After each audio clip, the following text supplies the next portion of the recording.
Have you ever known someone, maybe even yourself, who makes a really good income? Like, objectively, they're doing fine financially, Uh-huh. but they always seem stressed about money. Always scrambling, savings feel impossible. Yeah, like it just evaporates. Exactly. And you kind of think, even if they got a huge raise, would it actually change anything? It feels like they'd still end up in the same spot. Right. Okay, so let's unpack that, because what's really going on often isn't just about the numbers, is it? No, not at all. It's fascinating because in so many cases like that, the real issue isn't the income level. It's much deeper. It's about the person's internal world, their mindset around money. Their money psychology. Precisely. It's all those often unconscious beliefs, the attitudes they have that really drive their financial behavior almost no matter how much they earn. These hidden forces are powerful. Totally. And that's really the core of what we want to dig into today. This whole idea of money psychology, how our thoughts, our feelings about money have this huge, often overlooked impact on our financial health. You got it. You can, chase a bigger paycheck, but if that underlying mindset, those core beliefs aren't looked at, you'll probably just hit the same walls again.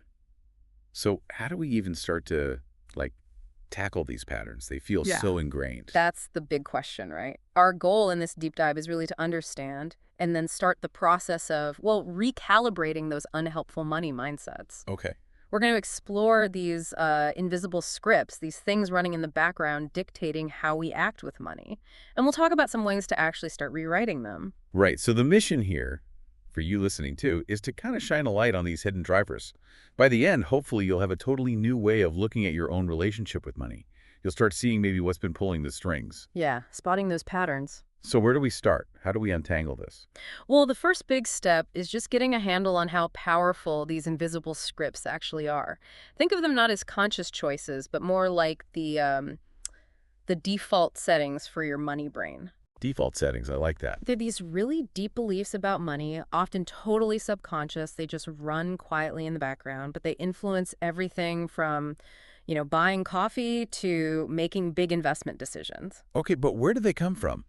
We aren't born thinking money is stressful or whatever. Yeah. They must be learned somehow. Oh, absolutely learn. Yeah. They build up over time from all sorts of places. Family is a huge one, right? Sure. What did you hear growing up? What were the unspoken rules? Was money a source of tension or was it talked about openly? Or never talked about at all. Exactly. That Yeah. sends a message too. Then there's culture, media, even little things from childhood can stick with you in surprising ways. You told me a story that really hammered this couple, high net worth, totally freaking out over, was it a $79 brunch? Yeah, 79 bucks. And on paper, it makes zero sense, right? They could afford it 1,000 times over. Totally irrational. But when you dig, you find these scripts. For them, that small expense probably triggered some old, deep-seated belief. Maybe spending is frivolous or we can't afford that, even though they absolutely could. Their current reality just didn't mesh with that old programming. It's like these scripts create a kind of financial identity that might be totally out of sync with the actual bank balance. That's a great way to put it, a financial identity. And it's crucial to remember these are stories, right? They're not facts. They're interpretations, often formed years ago, that shape who we think we are financially and, critically, how we act. We tend to behave in ways that confirm our own stories. That reminds me, it's totally unrelated, but maybe not. For years, I used to just say, oh, I'm just not naturally athletic. Like it was just a thing I said. But looking back, that little story I told myself definitely impacted how much effort I put into fitness. Because deep down, I'd kind of accepted it. It sounds like these money stories can do the same thing, financially speaking, limit us. That's a perfect parallel. Seriously. Just like your not athletic story maybe held you back from trying certain things, these negative money stories, they absolutely can restrict your financial behavior and what you even think is possible for yourself. Wow. If you truly believe, I'm just bad with money, are you really going to eagerly learn about budgeting or investing? Probably not. You'll likely avoid it. So for someone listening now thinking, maybe I have some of these hidden stories, how do they start finding them? What are some common ones people might recognize? Yeah, bringing them into the light is step one. Some really common ones we hear are, I'm just not good with money, We talked about that one leads to avoidance, Right. or investing is too risky, or it's basically gambling. That stops people from even exploring ways to grow their wealth. Yeah, I hear that one a lot. And maybe sadder ones, like people like me don't get rich, or money corrupts people. These can really put a cap on your ambitions, even subconsciously. They can become self-fulfilling, because you act in accordance with the belief. Okay, so these invisible scripts are kind of running this show backstage.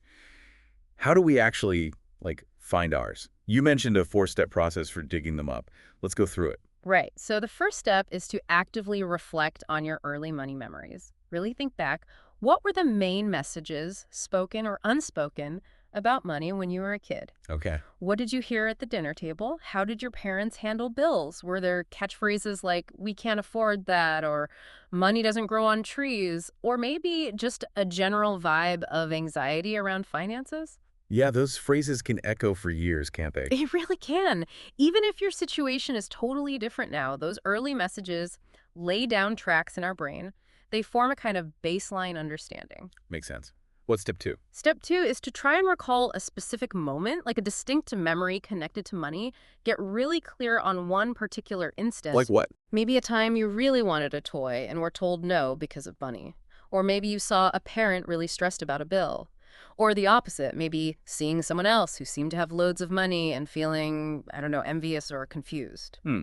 Focusing on one specific event is useful because it often connects the intellectual idea of the script to the emotion you felt at the time. And that emotional hook is really important for recognizing its power. Got it.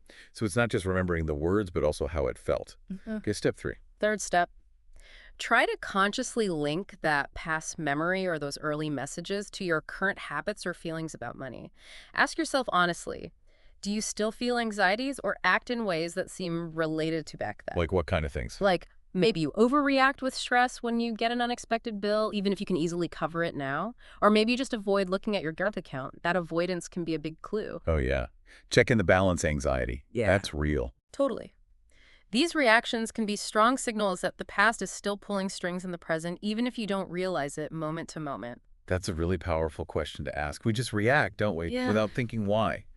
Okay, and the 4th step. The final step involves asking yourself 2 really key questions. First, what did I actually learn about money from those experiences? What was the lesson I took away? Okay. And second, looking ahead, what do I want to change about my relationship with money? What kind of mindset do I want now?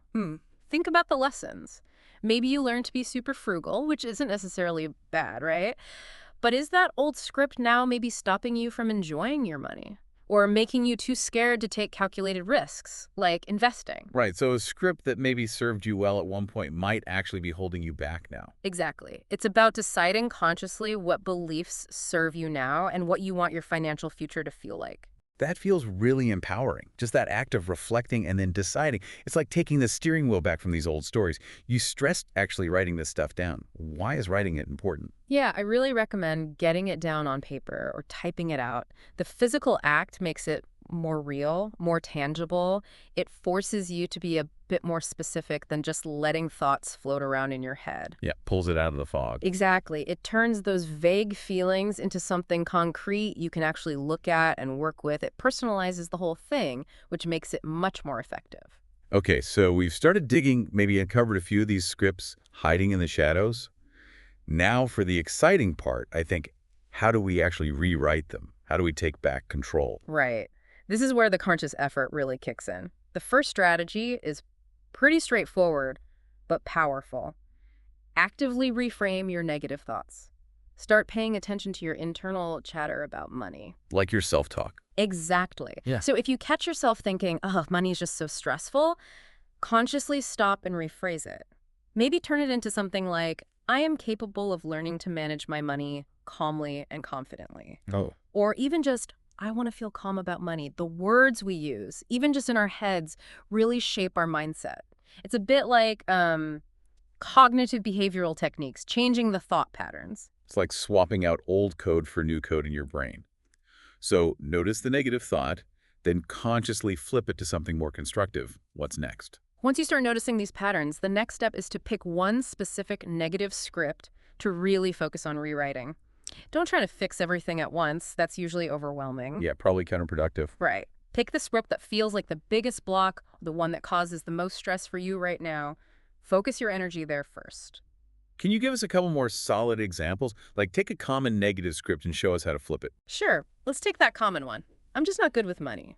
A rewrite could be: managing money is a skill. Like any skill, I can learn and get better at it with practice. Ooh, I like that. Yeah. It changes it from a fixed trait to a learnable skill. Exactly. It puts the power back in your hands. Or how about investing is only for rich people? You could flip that too. Investing is a tool I can use to build wealth over the long term, starting from where I am now. Yeah, that makes it feel accessible, not exclusive. Right. It reframes it as a tool for everyone, focused on the potential benefit. These are great. It shows how these things we think are solid facts are really just beliefs we've maybe held on to for too long. Beliefs we can change.